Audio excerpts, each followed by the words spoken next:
Hello जय हिंद साथियों, अग्निवीर मस्ती ब्लॉग में जय हिंद। अग्निवीर मस्ती ब्लॉग में हम आज एक इम्पोर्टेंट न्यूज़ लेकर आए हैं जो कि काफ़ी इम्पोर्टेंट होने वाला है। दोस्तों, सेना के अंदर क्या हो रहा है, क्या होना चाहिए, इस बारे में इस वीडियो में A to Z जानकारी दिया जाएगा। तो दोस्तों, आप वीडियो में बने रहें। चीन को अब उसी की भाषा में जवाब देंगे भारतीय जवान। चीनी सीख रहे हैं सैनिक, बढ़ रही है सैन्य ताकत। लद्दाख में भारतीय सेना के जवान और अधिकारी चीनी भाषा सीख रहे हैं। इसका उद्देश्य वास्तविक नियंत्रण रेखा पर चीनी सैनिकों के से बेहतर संवाद और निगरानी करना है। सेना की फायर एंड फ्यूरी कोर मुख्यालय लेह में 3 दिवसीय कार्यालय चल रही है। चीनी भाषा जानने वाले लद्दाखियों को भारतीय सेना की ओर से रोजगार भी दिया जा रहा है। दोस्तों, चीन को जवाब देने के लिए उसकी भाषा सीखना बहुत ज़रूरी है, जो सेना ने एक कदम उठाया है।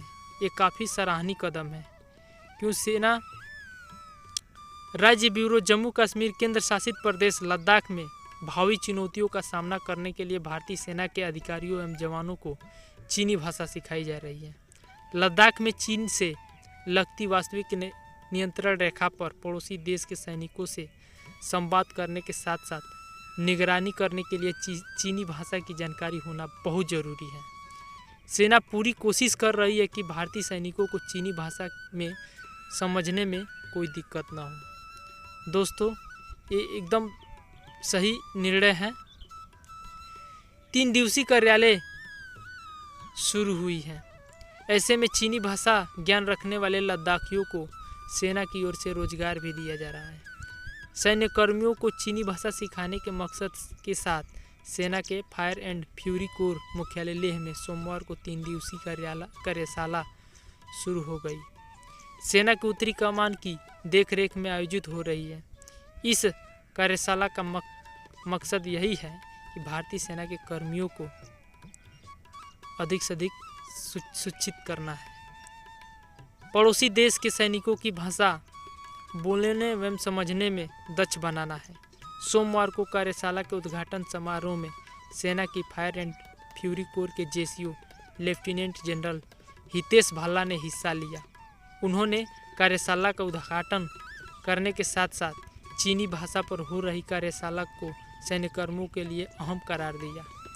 दोस्तों, चीन भाषा सीखना बहुत ज़रूरी है। भारतीय सैनिकों के लिए चीनी भाषा सीखने की ज़रूरत बीच बुधवार को चीन भाषा पर इस कार्यशाला के समापन समारोह में सेना के उत्तरी कमान के general officer commanding and chief lieutenant general MB Suchindra Kumar हिस्सा लेंगे। वह अपने संबोधन के दौरान पूर्वी लद्दाख के वास्तविक नियंत्रण रेखा की सुरक्षा में तैनात भारतीय सैनिकों के लिए चीनी भाषा सीखने की जरूरी है, ये लेफ्टिनेंट कर्नल ने कहा है। ज़रूरत पर प्रकाश डालेंगे। उनके साथ चीनी भाषा की जानकारी रखने वाले लद्दाख विश्वविद्यालय के शिक्षक एवं सैन्यकर्मी भी मौजूद रहेंगे। पूर्वी लद्दाख के गलवान में चीनी सेना के साथ हिंसक संघर्ष के बाद भारतीय सेना क्षेत्र में हर लिहाज से खुद को बेहतर बनाने की दिशा में काम कर रही है। भारतीय सेना वास्तविक नियंत्रण रेखा पर पड़ोसी देश की सेना की गतिविधियों पर कड़ी नज़र रखते हैं। दोस्तों, ये जो कदम है काफ़ी उचित कदम है, क्योंकि उनकी भाषा समझना बहुत ज़रूरी है। ये हमारे बारे में क्या सोचते हैं, क्या कहते हैं, ये भाषा को जानना बहुत ज़रूरी है सेना के लिए।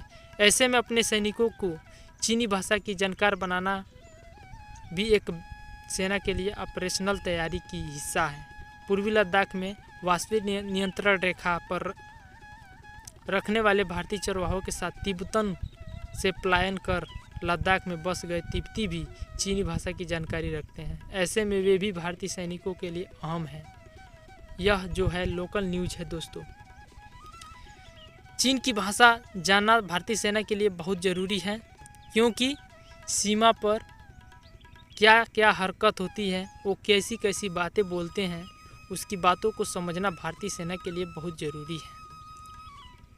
इस कदम से भारतीय सैनिक के ऑफिसर और सरकार भी इस पर जोर दे रही है कि चीनी भाषा अपने सैनिकों को सिखाया जाए, ताकि उनकी मंसूबों को समझकर और कठोर से कठोर कदम उठाकर अपने देश की सुरक्षा के लिए, अपने देश के